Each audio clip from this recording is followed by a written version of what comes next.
masing-masing. Sebentar kita akan memulaikan pembelajaran daring kita seperti biasa. Dan Ibu akan awali dengan satu kalimat. Seringkali dalam kehidupan kita sehari-hari, kita mengalami hal-hal yang tidak sesuai dengan keinginan kita, tidak sesuai dengan akal pikiran kita. Tapi ingatlah, itu hanya hari yang buruk, bukan hidup yang buruk. Sama seperti ketika kamu belajar, kamu masih menemukan nilai yang rendah, kamu belum dapat mengikuti pembelajaran dengan baik, tapi ingatlah, itu masih bisa diubah, masih bisa diperbaiki seturut dengan pembelajaran di hari-hari berikutnya. Maka hari ini pastikan kamu mengerjakan tugas dengan baik dan kamu lakukan hal yang terbaik dalam kegiatanmu sepanjang hari ini.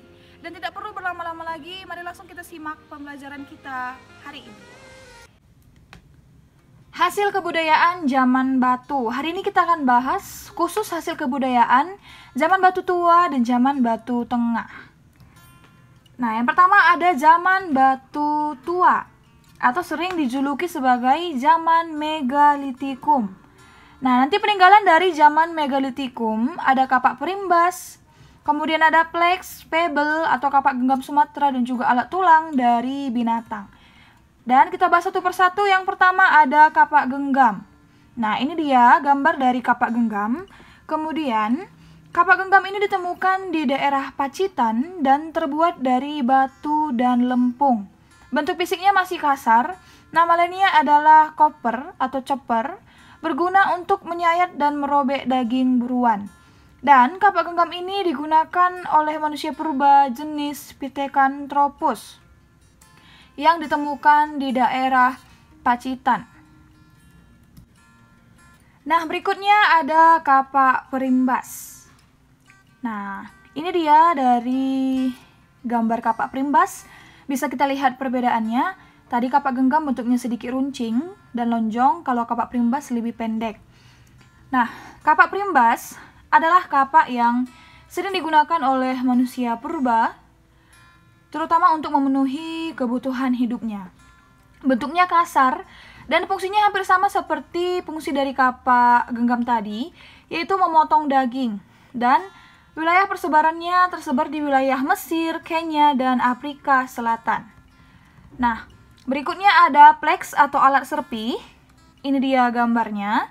Nah, alat serpih atau pleks terbuat dari batu yang bentuknya kecil, gunanya untuk menguliti hewan buruan dan memotong umbi-umbian.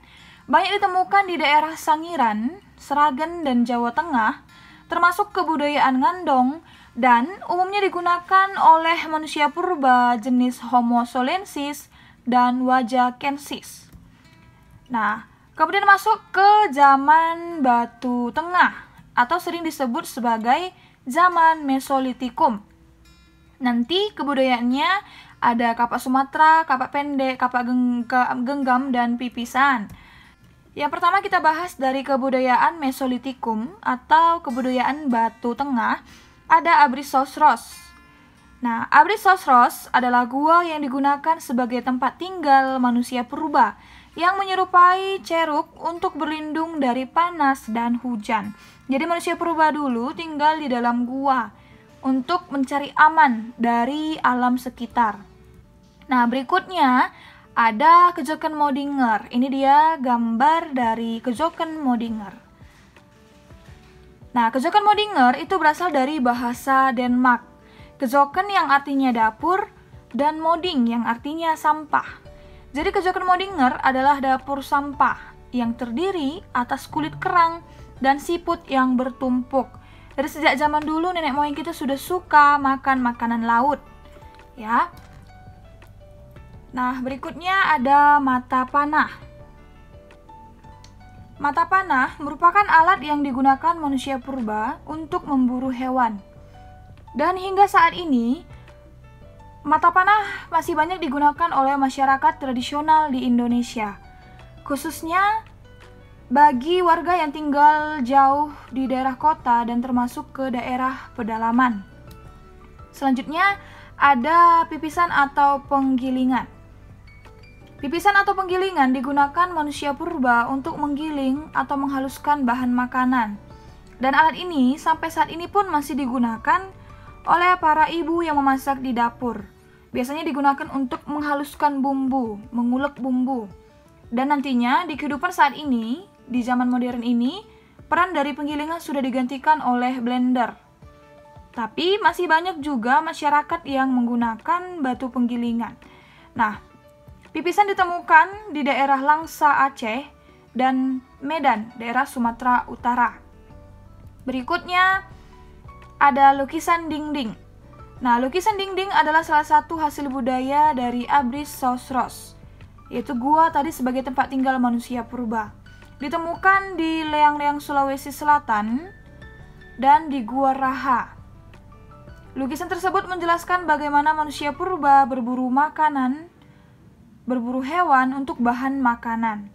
Leang Sulawesi maksudnya di daerah gua-gua yang ada dekat Sulawesi. Nah, berikutnya ada kapak pendek. Kapak pendek atau nama lainnya adalah headscot adalah sejenis kapak genggam yang bentuknya kira-kira setengah lingkaran dan dibuat dengan memukuli dan memecahkan batu tanpa diasah. Jadi cara pembuatannya pun masih sangat tradisional, tanpa mesin.